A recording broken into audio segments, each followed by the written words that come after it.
Salve, salve, gente boa! Eu sou o professor Euclides, essa é a Escola Teófilos. Bem-vindos ao nosso canal. Canal aqui que foi criado já há mais de 1 ano e meio para o nosso estudo bíblico. Você é meu aluno, meu colega, meu amigo, que está partilhando, você que está chegando pela primeira vez, não deixe de se inscrever no canal, dar o seu like ou o seu dislike, caso queira, para a gente saber como é que está o andamento aqui do nosso canal. E eu quero deixar aqui, como sempre faço, o meu agradecimento a todos os nossos patrocinadores do canal, né? Colaboradores, aqueles que fazem de uma maneira formal, né? Cito aqui a professora Ana Lúcia Escapim, a professora Márcia Aparecida Miguel Zepponi, ela que tem um centro de orientação teológica existencial, o centro de terapias, o contato para o centro de terapias está aqui embaixo, juntamente com o material do tema de hoje. E qual o tema de hoje? Bom, a universalidade do dom do Espírito Santo. Hoje nós iremos aprofundar o estudo que São Lucas tem a imagem da universalidade do Espírito Santo a partir do dado de Pentecostes, do milagre de Pentecostes. Então nós vamos estudar esta temática hoje. Bom, nós vamos, nessa lição, ver como a manifestação do Espírito Santo é acolhida pela universalidade representada e reunida em Jerusalém. A reação daquelas pessoas que viram todo aquele evento magnífico, aquele milagre, que não tinham outra forma de explicar como algo transcendente, né? E que muitas vezes essa maneira ela pode contrastar inclusive com a nossa maneira de compreender o Pentecostes, né? Bom, vamos lá. No versículo 5 do capítulo 2 de Atos dos Apóstolos, nós temos a seguinte citação: achavam-se então em Jerusalém judeus piedosos de todas as nações que há debaixo do céu. E esse versículo serve para apresentar como isso se deu ao público, como foi essa manifestação ao público. Mas de quem é o público do fenômeno Pentecostes enquanto manifestação? Bom, a maneira com que ele foi apresentado, versículo 6, né? Ouvindo aquele ruído, reuniram-se uma pluralidade de gente. A gente pode traduzir por multidão, mas mais fiéis ao texto, a pluralidade de gente. E maravilhava-se de que cada um os ouvia falar na sua própria língua. Quando esse som chegou, esse estrondo chegou, uma pluralidade de gente foi reunida. Não é correto traduzir por multidão, muita gente. O termo correto mesmo é pluralidade. É um termo que diz uma grande quantidade, mas é uma ideia de multidão que tem as suas diferenças. O Êxodo declara que Abraão é pai de uma multidão. No Sinai nós vamos ver que a multidão dos israelitas se reuniu. Lucas descreve-se com o foco nesta realidade. Ele descreve a origem e a qualidade das pessoas dessa pluralidade. Eram judeus, pertencentes ao povo judeu, embora vindos de outras partes do mundo, piedosos, praticantes.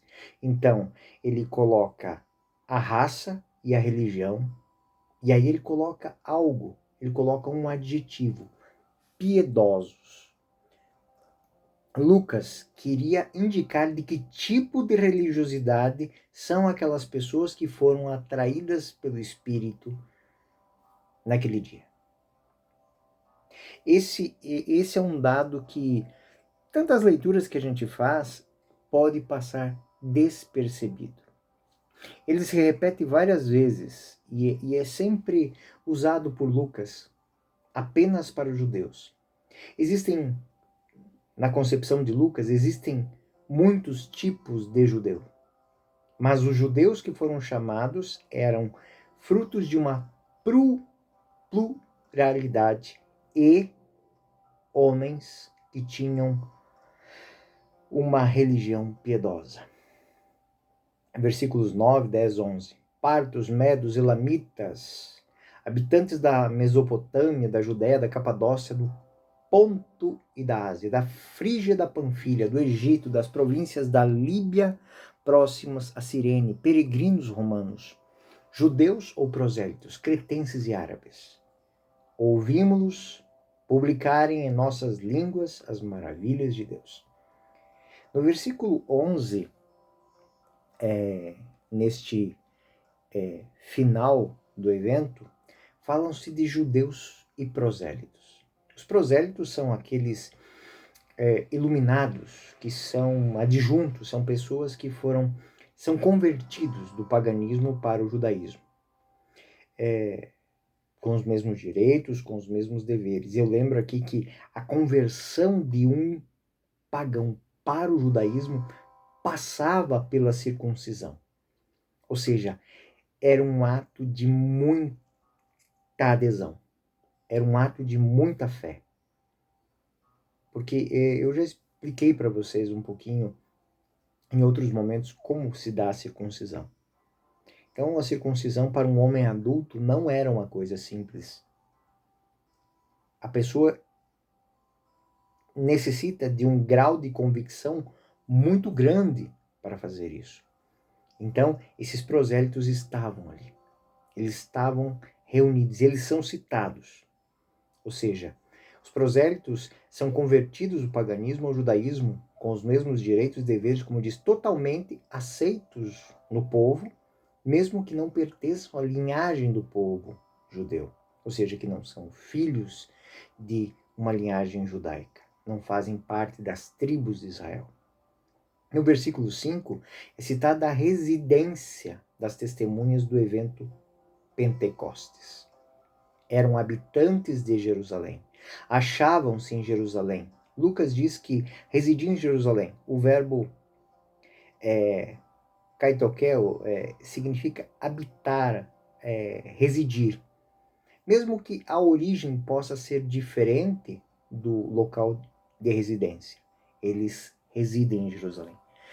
Na verdade, aqueles são lembrados como testemunhas do fenômeno de Pentecostes. Eram homens da raça judaica, vindos de todos os povos que vivem a pluralidade. Porém, tem algo que os une. Ou seja, o que os une?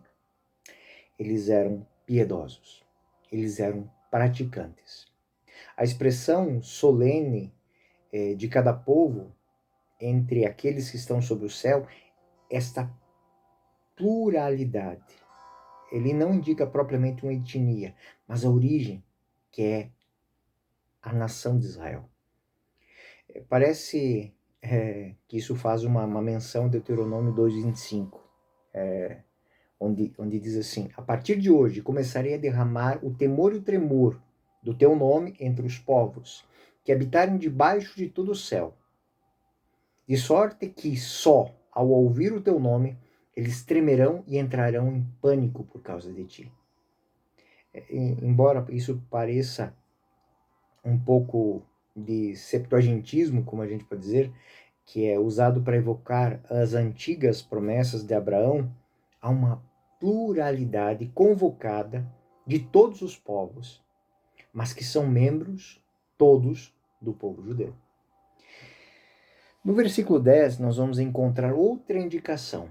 Romanos estrangeiros, mas residentes, ou seja, pessoas originárias de Roma, mas residentes em Jerusalém. Tudo isso para dizer que Lucas enfatiza não uma multiplicidade de raças, mas uma multiplicidade de origens. Nesse texto nós estamos falando de pessoas que residem em Jerusalém e vêm de toda a região da terra. E qual motivo eles querem viver em Jerusalém? Eles querem viver em Jerusalém para quê?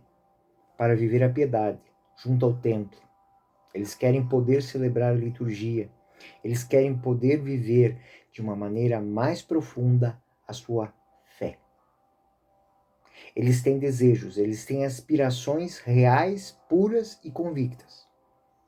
Não há uma referência no relato de Lucas para peregrinos, ou seja, pessoas que estão passando, que vieram a Jerusalém. São pessoas que estão em Jerusalém. Estão em Jerusalém com uma finalidade muito clara: viver a sua fé. Eles têm anseios no coração, eles têm desejos no coração. E aqui nós começamos a ver para onde é que essa temática lucana vai nos conduzir. Em Pentecostes, o evangelho permanece em Jerusalém. Sob tutela de quem? Dos judeus, mas não de quaisquer judeus. De judeus testemunhas de Cristo, os apóstolos, e de judeus que querem algo novo. Querem uma verdadeira vida, querem uma conversão. Não são transeuntes, não são vacantes, como a gente diz na teologia hoje. Não são vacantes, não são pessoas que estão peregrinando. Ainda não há, isso às vezes a gente não entende, ainda não há aqui a abertura para a missionariedade, ao menos da maneira com que a gente compreende hoje. Qual é a missionariedade que é apresentada aqui? É viver aquela realidade que está lá em Mateus 10:6. Ide antes as ovelhas que se perderam da casa de Israel.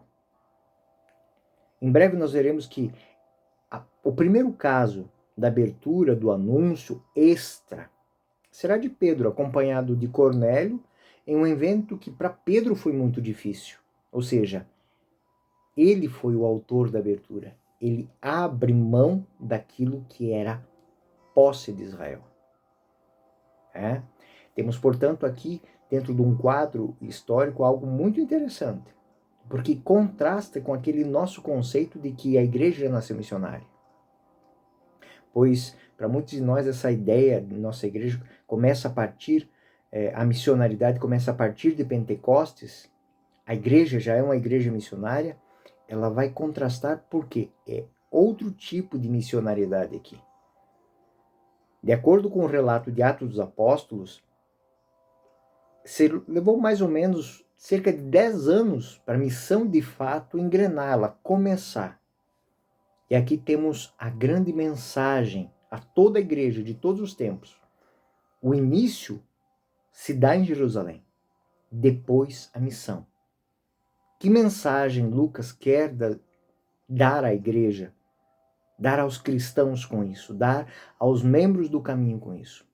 O ponto de partida do anúncio e da conversão é a sua origem, o seu povo, a sua casa, a sua comunidade. Eu quero aluno, isso é revigorante para a nossa fé. A gente escuta tantas histórias aí de conversão e a pessoa já vai... Não. Primeiro a sua casa. Primeiro você tem que ser diferente e fazer-se diferente para os seus. Para aqueles que têm desejo de verdade, de conversão, de mudança de vida dentro da sua casa. Esse é o caminho próprio de nós cristãos. O grupo primitivo de judeus, ele não tem a razão para iniciar naquele momento um trabalho missionário. Se não evangelizar os seus, a sua nação, a sua casa, primeiro. É como construir aquilo que a parábola da rocha vai falar. É como construir a casa sobre a areia. Então eles vão colocar as suas bases firmes sobre a rocha, nas suas casas. Lucas então propõe como um fim para mostrar o processo que levou à abertura universal, ou seja, eles partem da vivência profunda de sua fé entre os seus, nas suas comunidades, nas suas sinagogas, nos seus ambientes próprios de trabalho, nos seus ambientes próprios familiares. É ali que eles iniciam essa transformação. No momento, a igreja é formada exclusivamente por judeus, de uma pluralidade. A unidade se dá no quê? Nos anseios. Anseios de vida nova. Anseios de acolher o Evangelion, a boa nova.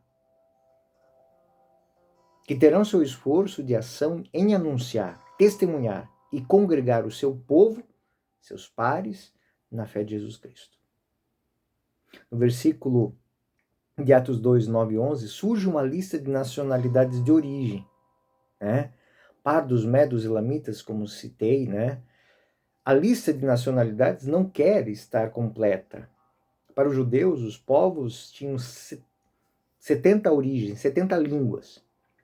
E no versículo de Atos 2, essa lista foi adicionada por Lucas na boca de um personagem anônimo, que começa a falar. Então, todos nós os ouvimos falar, versículo 8, cada um em nossa própria língua materna. Afirmamos que existia uma lista pré-existente, e a equipe que fez, essas pessoas que fizeram talvez o último editorial de Atos, inserem essa lista. Mas ela quer dizer o quê? Dar uma visão geral do mundo. Ou seja, de todas as partes do mundo haviam judeus piedosos em Jerusalém. E foi esses que o Espírito Santo atraiu. Pela lógica de qualquer evento de massa, né? Então a gente entende que essa lista que está aqui, ela é um discurso que como narrativa ela não funciona, né? Porque imaginem, todo evento de massa, quando se reúne muitas pessoas, a última coisa que as pessoas vão fazer é começar a fazer um censo para saber a origem das pessoas que estão ali. Elas estão ali, né? Mas como é que a gente explica essa lista? O conceito de São Lucas ele é mais convincente que o artifício. Ou seja, se a maneira com que foi feito isso pode ser fraca, o conceito é muito forte. A lista começa com partos, que estão a lestes, para mencionar medos e lamitas, depois outras populações. Para simplificar, o que o conceito lucano quer apresentar aqui, é que a Boa Nova chegou para a pluralidade de todo o povo judeu, mas foi colocada sob a tutela daqueles que eram piedosos, daqueles que de fato vieram de todas essas regiões e estavam em Jerusalém buscando algo diferente. Mas como é que essa lista foi parar ali? Bom, ela se inspira no antigo calendário astrológico no conteúdo do qual os povos eram associados ao signo zodíaco e enumerados segundo uma ordem, né? E o editor do texto final adotou isso como uma descrição cômoda para entender essa oikômene, ou seja, a comunhão. A menção da Judéia, ela é um pouco mais difícil de explicar, porque ela não fazia parte originalmente deste calendário. E suscita, assim, digamos, discussões durante toda a antiguidade, né? Sujeita até algumas correções. Mas como é que isso aconteceu? Foi um anexo para salientar o conceito de São Lucas, que propriamente queria dizer o quê? E uma prova de que isso não é próprio de Lucas é que, imagina, sabemos que Lucas era alguém muito atento, né? Então, por que ele não ia citar a Cilícia, Chipre, a Grécia, né? Paulo era filho da Cilícia, Barnabé veio era de Chipre. Os judeus da Grécia eram os mais numerosos, né? E um narrador atento como Lucas não teria esquecido isso. Então, é de fato um arranjo, mas um arranjo que tem um porquê. E qual o porquê? De fato, assim, a solução mais provável, essa lista foi elaborada, não por Lucas, mas foi inserida, né, para após a conclusão dos atos. Mas, assim, eu saliento que a ideia, fundamentalmente, ela é de Lucas. Por quê? Porque esse artifício ele foi usado para dizer o quê? O ponto de partida do anúncio da conversão é a sua origem, o seu povo, a sua casa. Aqueles que querem algo diferente, aqueles que querem algo melhor. É a esses que o Espírito Santo se manifestou em Pentecostes. Foi esses que foram atraídos. Foram esses que entenderam o anseio da Boa Nova. Então, essa hipótese, ela reside no fato de Lucas inserir essa lista, evoca uma perspectiva universalista. Nesses versos, o autor está nos dizendo que todos os povos estavam lá presentes, na perspectiva de que, nos zelosos, naqueles que desejam algo diferente. Ao narrar o episódio de Pentecostes e da universalidade da salvação, embora o diálogo seja fictício, tem um uso para isso. Ou seja, a lista, ela demonstra que esse dom foi semeado. Ele partiu dali. Achavam-se, versículo 5 vai dizer isso, achavam-se então em Jerusalém judeus piedosos de todas as nações debaixo do céu. O elemento teológico fundamental é, portanto, o universalismo. São Lucas, ao compor as suas obras, amadureceu a ideia de universalismo da igreja. Mas sabe que no início da igreja, a própria igreja, próprio caminho, esse universalismo, ele está presente na pluralidade dos judeus piedosos. Em seguida, ele se insere na universalidade de uma maneira explícita. Neste momento, ele está implícito. Então, os judeus foram evangelizados. A importância do relato de São Lucas reside no fato de que ele descreve o dom do Espírito. Encheu os apóstolos e os fez capazes de falar outras línguas para a pluralidade dos judeus piedosos. Com um potencial no processo de ser realizado e não como uma realidade já em plena realização. Será a continuação da história de Atos, para dizer como esse potencial se desenvolveu. Isso é muito importante. Aqui outra grande verdade lucana.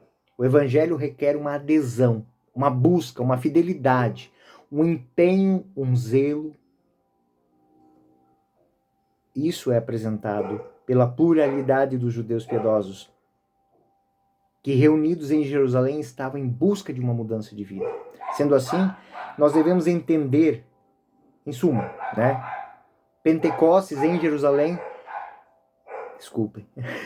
tem um efeito universal, pois apresenta o dom para aqueles que a própria natureza de sua busca se encontram com a graça e fazem desse encontro um alicerce do grande caminho, que é o Evangelho.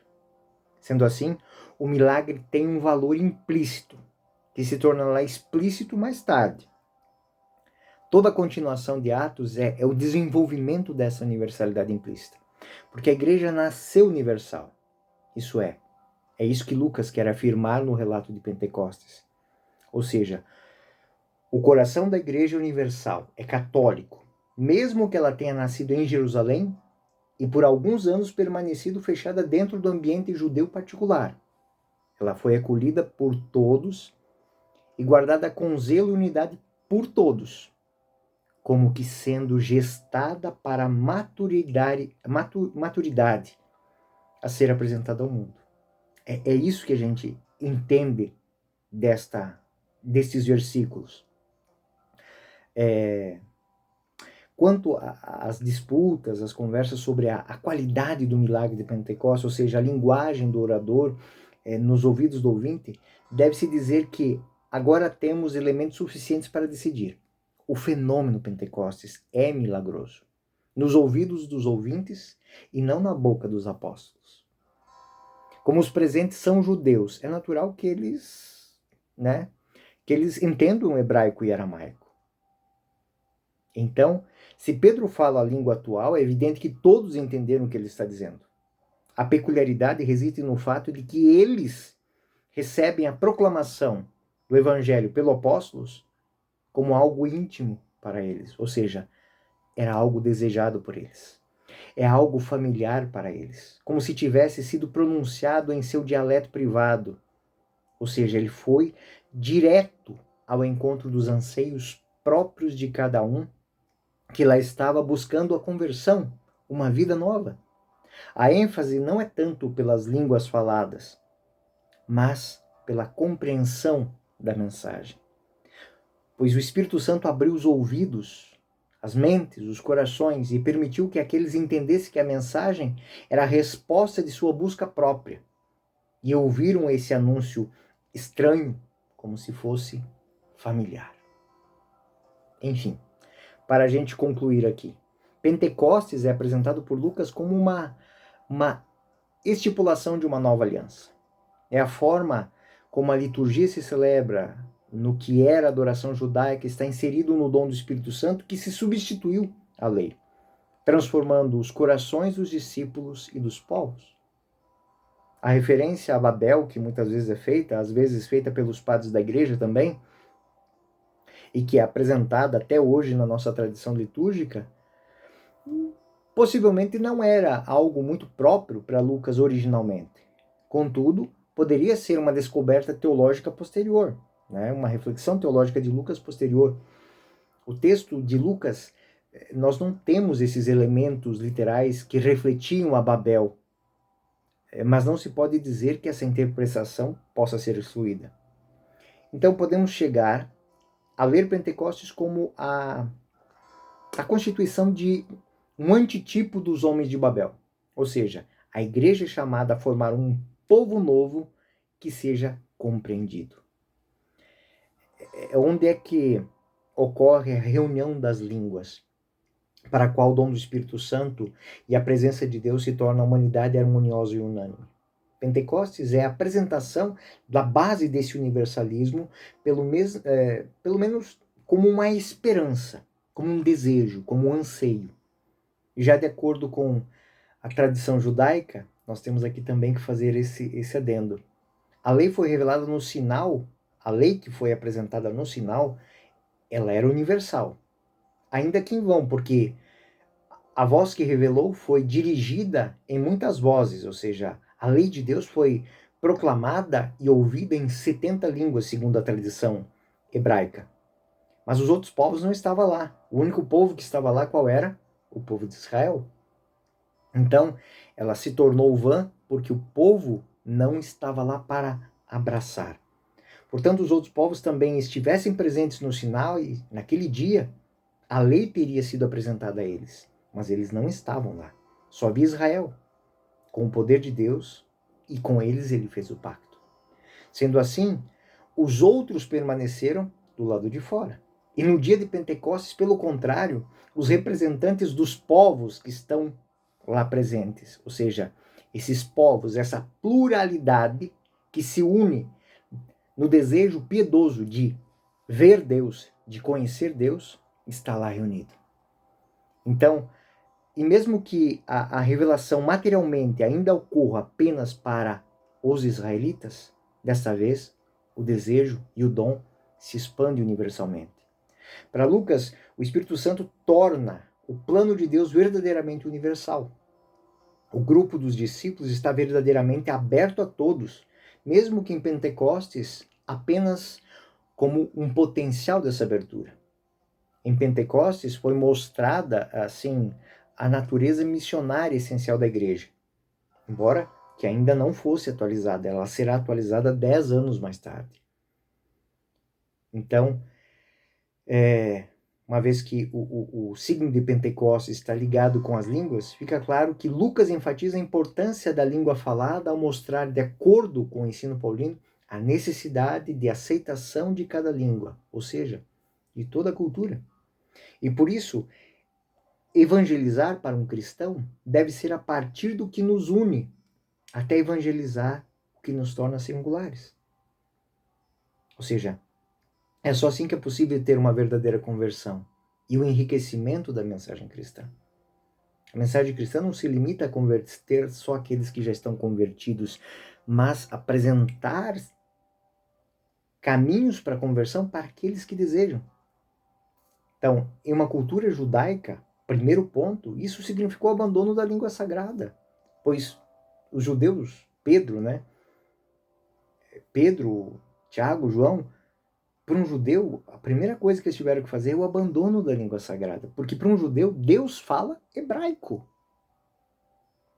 De fato, com Pentecostes, a superação da necessidade de uso de uma língua sagrada é sancionada, uma vez que destaca a suficiência de cada instrumento linguístico como mediador de uma relação de Deus com o homem. Assim, a igreja não tem uma cultura para impor aos outros, mas uma mensagem para oferecer a destinatários. E aí é tão importante aquilo que Israel, que os apóstolos e as primeiras comunidades de Jerusalém fizeram. Eles gestaram, eles experimentaram, eles vivenciaram. E todos os atos dos apóstolos, a partir de agora, vai ser isso. Como é que isso se deu? Como é que eles resolveram as suas diferenças? Como é que eles viveram essa pluralidade? É uma linguagem compreensível a todos. Então dizemos que o Espírito Santo dá à igreja cultura para cada povo, sem desfazer do caminho, da verdade, da vida, que são Cristo, o Verbo divino que se fez carne e habitou entre nós. Isso é o princípio original da verdadeira enculturação. A Igreja Católica não se identifica em nenhuma cultura, em nenhum modo de governo, nada. A sua essência natural impede de fazer assim. Mas ela está pronta para manter relações com todas as culturas que queiram abraçar Cristo, como Cristo se revelou. Como dizia o Papa Pio XII, comprovam que nele, Cristo, o desígnio original de Deus sobre a criação, viciada pelo pecado, foi restaurado. Então aqueles que querem restauração, aqueles que querem vida nova, vão acolher a igreja, vão acolher a fé. E a igreja vivendo em cada atitude simples, peculiar de cada um, em cada família, em cada comunidade, em cada diocese, em cada país, faz com que a fé do Cristo seja vivenciada no mundo todo. Ou como disse o Papa Paulo VI, depois de afirmar uma coisa muito interessante, importava atingir e remodelar, pela força do Evangelho, os critérios de apreciação dos valores determinantes, os centros de interesses, as linhas de pensamento, as fontes de inspiração e os modelos de vida que não estão de acordo com a palavra de Deus e os desígnios da salvação. Ou seja, remodelar, atingir com a força do Evangelho, para restaurar aquilo que não está de acordo com a palavra de Deus e os desígnios de salvação. Ou seja, Paulo VI pede para se evangelizar de maneira autêntica e não de forma decorativa. Essa é a grande realidade de Pentecostes. Ela foi ao encontro daqueles que tinham zelo, que queriam. Paulo VI é mais enfático, com evangelizar de uma maneira autêntica, não com verniz superficial, mas de modo vital, em profundidade, até as raízes da cultura e nas culturas dos homens, no sentido mais rico e mais amplo que se pode dar a esses termos. Mas para isso é necessário crer, viver o reino de Cristo na vida de cada um em comunidade. Pois, e aí cito de novo Paulo VI, o reino que o Evangelho anuncia é vivido por homens profundamente ligados a uma cultura. E a construção do reino não pode dispensar os elementos da cultura e das culturas humanas. Ou seja, o Espírito Santo, a boa nova, ela deve transformar a nossa vida lá no nível simples para chegar no nível elevado. É nas raízes que se encontram os fundamentos para que a grande árvore cresça até as alturas. Pentecostes é, portanto, o milagre que nos apresenta o dom que torna o anseio universal ser posse pessoal e os desafios plurais terem soluções singulares, num caminho, verdade e vida que é para todos, mas acolhido e compreendido e vivido por cada um. Essa é a mensagem de Pentecostes. Bom, gente boa, chegamos aqui ao fim dessa terceira lição, focados em Lucas capítulo 2. Na próxima lição nós vamos nos aprofundar no estudo dos discursos, que a partir dessa chave que eu apresentei hoje, né, nós vamos entender como eles são certeiros naquilo que a igreja tem que crer, viver e ensinar. Bom, eu sou o professor Euclides dessa Escola Teófilos. Você que ainda não se inscreveu, se inscreva no nosso canal. Que a paz esteja convosco e permaneça no meio de todos nós. Fiquem com Deus, até a próxima.